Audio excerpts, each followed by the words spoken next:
Brought to you by Agilus Diagnostics. Health test की बात आती है तो मैं भरोसा करता हूँ India largest diagnostics company Agilus diagnostics. खुद को टेस्ट करते रहो। महाराष्ट्र चुनाव के बीच में एक voice clip social media platform पर खूब शेयर किया गया, जिसके बारे में दावा किया गया कि यह एनसीपी शरद चंद्र पवार के नेता और सांसद सुप्रिया सुले और गौरव मेहता, जिसे ऑडियो फॉर्म सारथी एसोसिएट का कर्मचारी बताया जा रहा है, इन दोनों के बीच में फोन कॉल्स की ये ऑडियो है। दावा यह भी किया जा रहा है कि सुप्रिया सुले बिटकॉइंस के बदले में नकदी मांग रही हैं और दावे के मुताबिक उन्हें यह भी कहते हुए सुना जा सकता है कि संबंधित व्यक्ति को जांच की चिंता करने की जरूरत नहीं है, क्योंकि सत्ता में आने के बाद उनकी सरकार इस मामले को संभाल लेगी। ये बात कही गई और ऑडियो को लेकर कई तरह के दावे किए गए और इस दौरान इस ऑडियो को खुद सुप्रिया सुले और नाना पटोले ने फर्जी बताया। ऐसे में हमारे सहयोगी चैनल इंडिया टुडे ग्रुप ने इस वायरल ऑडियो का फैक्ट चेक किया। हमारी जांच के दौरान हमने ये भी पाया कि एआई टूल का उपयोग करके क्लिप बनाई गई थी। ऑडियो के साथ छेड़छाड़ किया गया था और वायरल दावा बिल्कुल झूठा है, लेकिन दावे तक कैसे पहुंचे ये समझिए। उससे पहले बता दें कि दावा क्या था। बीजेपी के युवा मोर्चा हो या बीजेपी के राष्ट्रीय महासचिव विनोद तावड़े ने सोशल मीडिया प्लेटफॉर्म पर 33 सेकंड की वॉइस क्लिप शेयर किया, जिसके बाद दावा यह किया कि सुप्रिया सुले और नाना पटोले की ये ऑडियो है। अब हमने इस दावे का फैक्ट चेक किया और इसके लिए दो टूल्स का इस्तेमाल किया। सबसे पहला जो ट्रू मीडिया है और इसके अलावा जो डीप फेक मीटर है, इस दोनों टूल्स का हमने इस्तेमाल किया। ट्रू मीडिया ने ये पाया कि सस्टेनेबल जो एविडेंस है उसके साथ एआई के जरिए छेड़छाड़ की गई है। जब हमने डीप फेक मीटर का इस्तेमाल किया तो 4 पॉइंट्स हमें सामने आए। वो 4 पॉइंट्स ये रहे कि सुप्रिया सुले के जो सैंपल थे उसमें 6 में से 4 डिटेक्टर्स जो है 80% से ज्यादा को एआई जनरेटेड बताया। नाना पटोले के जो सैंपल है उसमें से 6 में से 3 ने 80% से ज्यादा को एआई जनरेटेड बताया।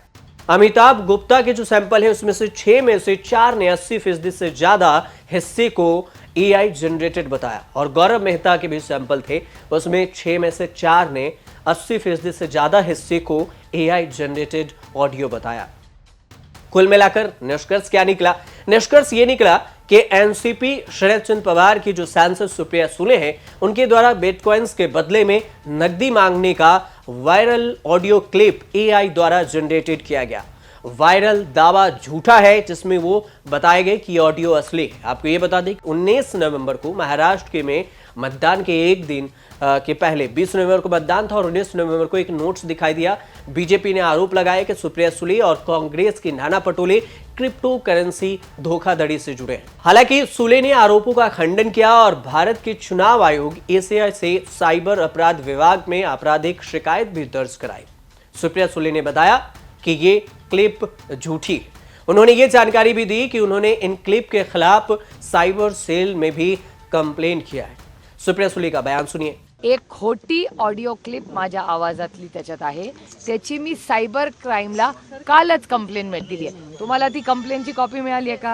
हां, तर काल संध्याकाळी माझ्याकडे जेव्हा ती क्लिप मीडियाच्या माध्यमातून आली। आपको बता दें कि महाराष्ट्र की 288 विधानसभा सीटों के लिए जिस दिन चुनाव था 20 नवंबर को, उसी दिन ये ऑडियो क्लिप वायरल हुआ और इस ऑडियो क्लिप को वायरल जिसने शेयर भी किया उसमें विनोद तावड़े भी रहे। विनोद तावड़े वही हैं जिनका चुनाव से एक दिन पहले 19 नवंबर को उन पर आरोप लगा कि वो नारासोपारा में एक होटल में 5 करोड़ रुपए लेकर पहुंचे थे कार्यकर्ताओं को बांटने के लिए चुनाव में। ये विपक्ष ने धांधली का उन पर आरोप लगाया, जिसके बाद शिकायत करने पर ACI election commission of India ने एफआईआर भी दर्ज कर ली। हालांकि जो विनोद तावड़े हैं उन्होंने कहा कि ये झूठा निराधार आरोप है। हम कार्यकर्ताओं से मिलने गए थे, उन्हें इलेक्शन कमीशन के द्वारा जारी गाइडलाइंस को समझाने गए थे। हालांकि विवाद दोनों बढ़ता रहा और इस बीच में बिटकॉइंस के भी विवाद सामने आ गए।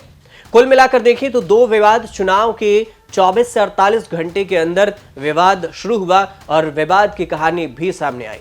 अब इंतजार है तो 23 नवंबर को कि उस दिन क्या कुछ परिणाम आएंगे। फिलहाल आप देखते रहिए न्यूज़ तक।